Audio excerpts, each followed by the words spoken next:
All right, guys, question number 24. Let's get right into it. All right, for the following question, select all the answer choices that apply.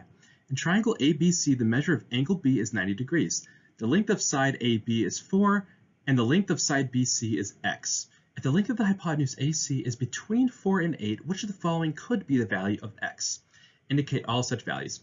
All right, guys, do not freak out, okay? This problem is insanely easy, okay? And like I always try to say, with these standardized exams, all these problems have to be able to be solved in like under a minute, 30 seconds, or 2 minutes, something like that, right? So they're not going to give you something crazy, okay? It might look crazy, but it's up to you to figure out the the way to solve it, right? And I'm telling you, it's actually pretty simple in most cases, all right? So let's go ahead and draw our triangle, okay? And they say that it has a at least 190-degree angle, therefore it is a right triangle, okay? So we're going to call this point A, we'll call this point C, and we will call this point B, okay? They tell us that the length of side AB is 4, so this is 4, and the length of side BC is x.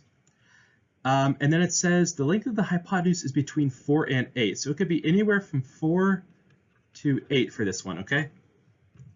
So it's asking which of the following could be the value of x, all right? So guys, let's, if you didn't have any clue here, you would at least know that because we have a right triangle, a squared plus b squared equals c squared, right? So if this is a, right, and this is b, and then this is our hypotenuse c, right, and it's 4 to 8. So what we at least know is that, okay, 4 squared plus x squared has to be equal to, I don't know, 4 to 8, right? Something along those lines, right? Okay, so what I'm actually going to do here is I just want to isolate c here, all right? So I'm gonna basically just take the square root of both sides. So I'm going to have basically 4 to 8 has to be equal to 4 squared plus x squared, and then the square root of all of that, okay? So basically what we're going to do here is we're just going to plug in values and see if it's reasonable, okay? So I have, let's see, and actually what I'm going to do here is I'm just going to erase all this, but just, I'll rewrite the formula so you guys can see, but let me just clear some space really quickly here. All right, so again, 4 to 8 equals 4 squared plus x squared, the square root of all that, okay? All right, so let's start with x equals 1, okay? So when x equals 1, we have 16 plus 1, and then the square root of that, okay? So this is equal to square root of 17, okay? So guys, the square root of 16, that equals 4, right? So if we have something that is greater than the square root of 16, that means it's going to be greater than 4, but it's going to be within this range. So this checks out, okay? All right, guys, so now let's do the next one, okay? And again, if you're short on time, just plug this into your calculator. You don't have to use reasoning skills necessarily, but we'll just keep running through it, okay? So now I have 16, 4 squared plus 2 squared, which is 4. So this is going to be 20. So I'm going to have the square root of 20, and then I know that 20 is equal to 4 times 5. So I'm going to have 2 multiplied by the square root of 5 because the square root of 4 is just 2, right? Okay. Let's see here, guys. 2 times 2 is 4.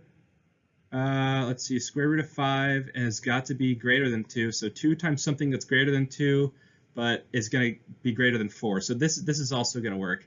Sorry, I'm kind of hand waving some of this stuff, but hopefully you guys see kind of like where I'm getting with this. Okay, so now let's try 3. Okay, so it's going to be 16 plus 9. That's going to be 25. We take the square root of that. It's going to be 5. 5 is within 4 to 8, so that checks out as well. Oops. Okay. Let's see here. All right, 16 plus 16. Let's see, it's going to be 32. Let's see here. 32 is just 8 times 4. And then we can pull out the 2 there. Well, actually, 8 is just, so technically this is actually just 4 times square root of 2 because 8 is 4 times 2. Guys, sorry, I'm really hand waving here, but 4 times the square root of 2, it's got to be less than 8, so that's going to check out. Let's see here. Let's see, 4 to 8. Let's do 5 now. So I'm going to have 16 plus 25 because 5 squared is 25. And this is going to be 41. Okay, Now I'm just going to do some estimation here, but 41 is basically let's see here. 41 is basically 4 times 10. Let's see. This will be 2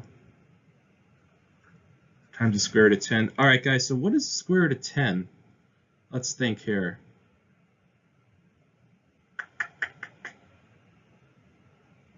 Let's see. 10. Well, actually, what we can do is we can just say 2 times the square root of 2 times the square root of 5. So the square root of 2 is, I mean, that's pretty close to 1. So this is basically just 2. And then the square root of 5 is, yeah, this is also going to check out. Okay, again, guys, you'd have a calculator. I'm just kind of doing this mentally just to kind of give you an idea of how you would reason through it mentally. So if it doesn't make sense, don't worry. You can literally just use your calculator, okay? Don't freak out with what I'm doing here. All right, then we're going to have 4 squared plus 6 squared, the square root of all that. It is going to be 16 plus 36, the square root of all that. Let's see, what is that going to be? It's going to be 52. Okay. Okay, all right, guys. You know what? I'm going to cheat. I'm going to use a calculator. Let's see what we get here. 52, the square root of 52, it's going to be 7.2. All right, guys, so that is within this range right here.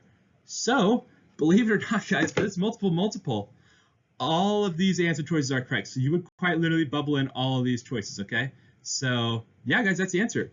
Feel free to comment if you have any questions, and I'll see you in the next video.